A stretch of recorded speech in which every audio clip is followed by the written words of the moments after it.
you had some money in the bank when you started Superhuman. Did you spend the first year just doing the interviews, or how soon did you start building the product? That is a great question. And this is different to my prior company, Reportive. It's also different to what normally happens. So for Reportive, I sat down and I remember writing the first line of code. It was January 10, 2010.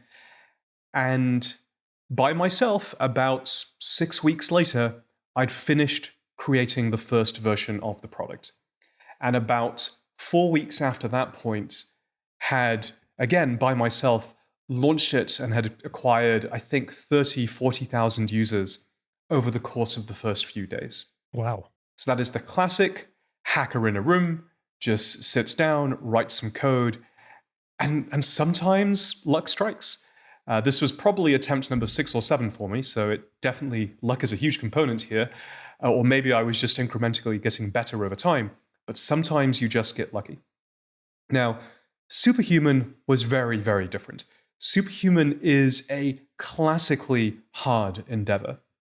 There isn't any engineer that I don't know that hasn't had the idea, I wonder what it would be like to build my own email client, that then starts and realizes, oh, wow, this is hard. Like, this is really, really big.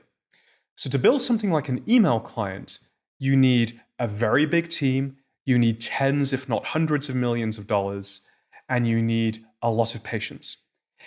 In many ways, it's actually perfect for a second-time founder, someone who's able to come into it with even just a little bit of money from a previous exit, because they now have that personal runway, that patience to last the length of the journey, and also the track record and the credibility to raise the tens of millions more that is required, and to actually recruit the team that you will need to pull it off.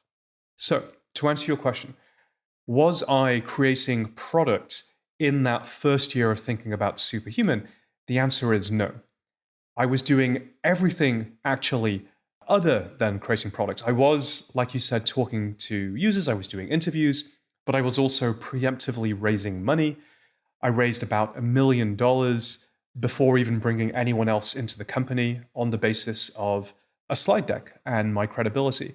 I acquired superhuman.com, which was a journey all by itself and involved dealing with some rather tricky people. I wrote the copy for the landing page, which is substantially the same copy that we still have to this day. I created wireframes, the first few designs for Superhuman.